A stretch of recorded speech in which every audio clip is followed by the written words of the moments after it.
Continuando con el curso de química, ahora nos toca ver acerca de las propiedades de la materia, específicamente del cuerpo material. O sea, estas propiedades están excluidas de la energía. Recordemos que la materia se puede seccionar en dos: uno, cuerpo material, y otro, la energía.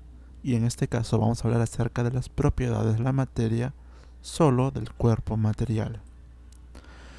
Las propiedades de la materia son aquellas que definen las características de todo aquello que tiene masa y ocupa un volumen.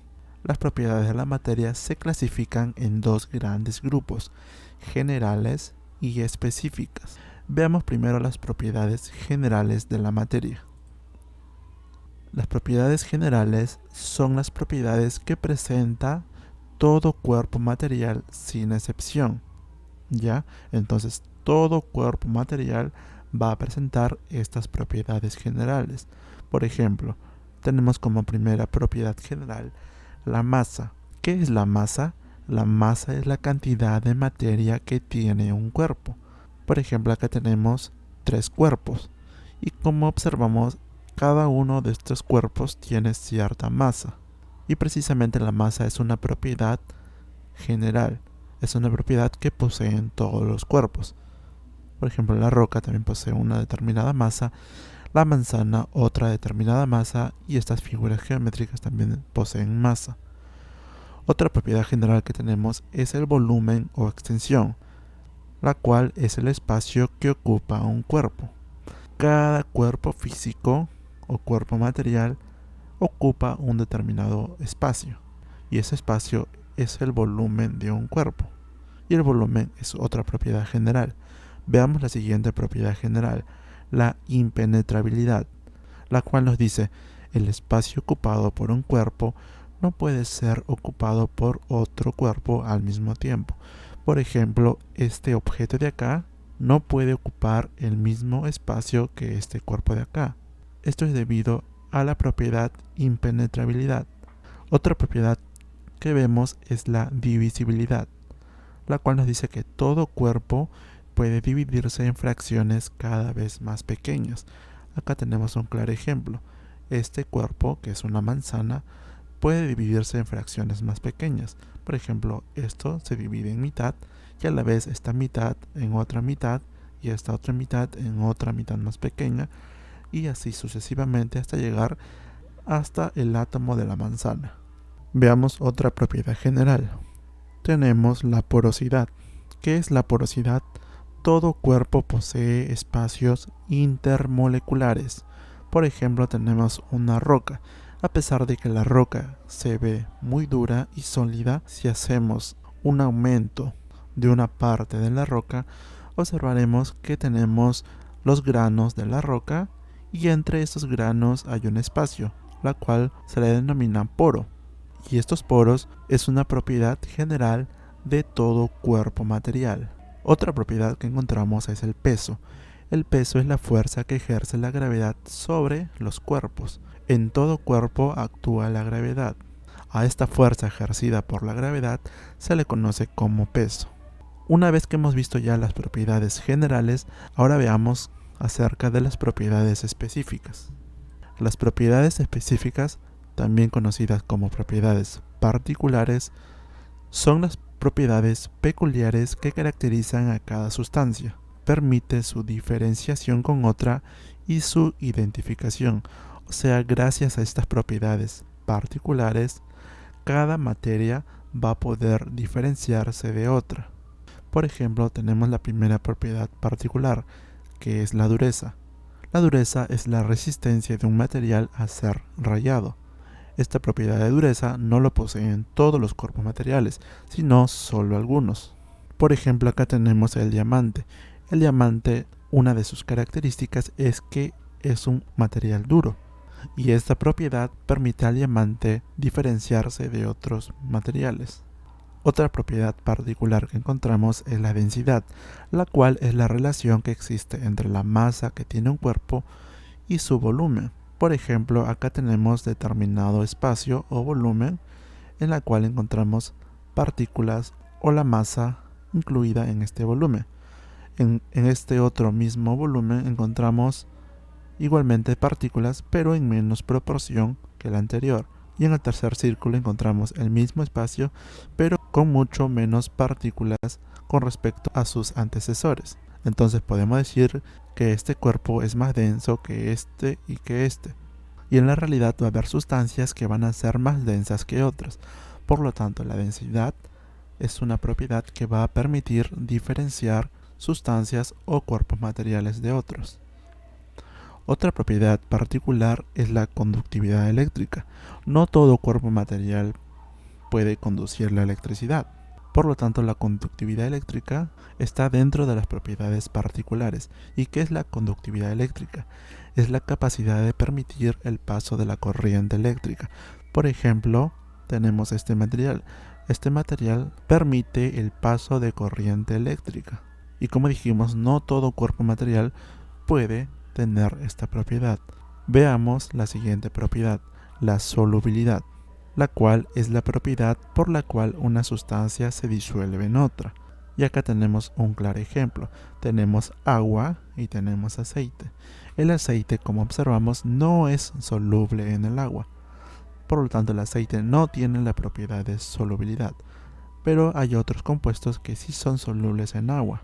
Por ejemplo, los alcoholes. Los alcoholes como el metanol o etanol son solubles en agua. Por lo tanto, la solubilidad es una propiedad particular, ya que solo algunas sustancias van a poder ser solubles en otra. Otra propiedad que vamos a ver es la maleabilidad. Esta propiedad permite convertir la materia en láminas. Por ejemplo, tenemos al aluminio. El aluminio, gracias a esta propiedad de la maleabilidad, permite, por ejemplo, tener esta lata. Entonces, todo cuerpo material no posee esta propiedad maleabilidad, solo algunos cuerpos materiales. Es por eso que la maleabilidad está dentro de las propiedades particulares. Tenemos también la propiedad ductibilidad, la cual es la propiedad que permite obtener alambres e hilos. Por ejemplo, tenemos el cuerpo material cobre.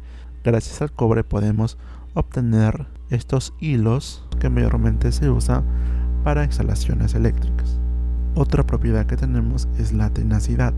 La tenacidad es la propiedad que permite la resistencia de romperse o deformarse de un cuerpo material. Por ejemplo, el acero.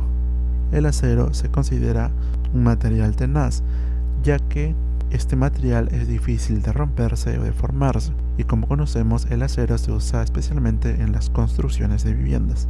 Y otra propiedad sería el punto de fusión, la cual es la temperatura a la que una sustancia sólida se funde.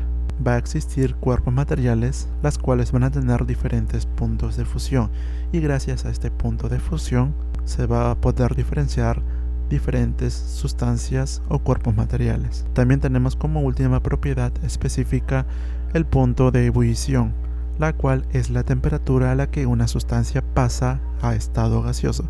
Igualmente va a haber diferentes sustancias que se van a diferenciar gracias a este punto de ebullición, ya que cada una de esas sustancias va a tener diferente tipo de ebullición. Veamos ahora lo siguiente. A su vez, las propiedades también pueden ser clasificadas como físicas o como químicas. Veamos primero las propiedades físicas. Las propiedades físicas son aquellas que se pueden medir o determinar sin que cambie la composición de la materia. Por ejemplo, yo puedo medir la masa, simplemente agarro un determinado objeto y puedo medir su masa. Yo no tengo que alterar su composición para poder medirla. Igualmente ocurre con el volumen, la densidad, la temperatura, etc. En cambio, las propiedades químicas son aquellas que se manifiestan cuando se altera la estructura molecular de la materia al interactuar con otra sustancia. Ejemplos de ellos son la oxidación, la reducción, la toxicidad, la combustión y la electronegatividad. Por ejemplo, en la combustión. La combustión es una propiedad que se manifiesta justamente cuando el cuerpo material arde en fuego. O también podemos nombrar el ejemplo de la oxidación. Un cuerpo se oxida cuando interactúa con otra, en este caso, esta cadena con quien está interactuando con el aire o con otros agentes externos, la cual produce su oxidación. Si esta cadena no interactuara con agentes externos, yo no podría observar aquella manifestación de oxidación. Ahora pasamos a ver que las propiedades también pueden ser clasificadas como extensivas o intensivas. Primero veamos las propiedades extensivas, la cual nos dice el valor medido de estas propiedades dependen de la cantidad del cuerpo material. Por ejemplo, el peso. El peso de un cuerpo depende de la cantidad de cuerpo material, o sea, depende de la masa que haya en ese cuerpo. Igualmente el área. El área depende de la cantidad de masa que hay en el cuerpo, igualmente el volumen, la inercia, etc. En cambio, las propiedades intensivas nos dice el valor medido de estas propiedades no dependen de la cantidad del cuerpo material o la masa. Ejemplos: tenemos la densidad. La densidad no depende de la cantidad de masa que haya en el cuerpo. Igualmente tenemos el color, el olor, el sabor, la electronegatividad, etc. Veamos algunos ejemplos. Acá tenemos dos pelotas. La primera pelota posee cierto volumen. El volumen, recordemos que es una propiedad extensiva. El volumen de esta primera pelota es 5 centímetros cúbicos. En cambio, la pelota más grande, de hecho, va a tener más volumen, la cual el volumen de esta segunda pelota es 15 centímetros cúbicos. La segunda pelota con respecto a la primera pelota sabemos que tiene mayor volumen. Y este volumen, como observamos, depende de la cantidad de materia que tiene cada cuerpo. La segunda pelota tiene más cantidad de materia o masa con respecto a la primera pelota. Entonces el volumen por ello se considera una propiedad extensiva. Y un ejemplo de propiedad intensiva sería la electronegatividad. Por ejemplo, acá tenemos una pequeña porción de azufre y acá tenemos una porción de azufre mucho más grande. La electronegatividad de la pequeña porción de azufre es 2.58. En cambio, de este azufre más grande, su electronegatividad sigue siendo 2.58. A pesar de que acá la masa ha aumentado, la electronegatividad va a ser la misma, ya que la electronegatividad es una propiedad intensiva, ya que su valor no depende de la cantidad de materia que se encuentre en los cuerpos. Y eso es todo con respecto a este video, donde vimos acerca de las propiedades de la materia y vimos diferentes clasificaciones que podemos obtener de estas propiedades. Y eso sería todo con respecto a este video. Los espero en la siguiente sesión.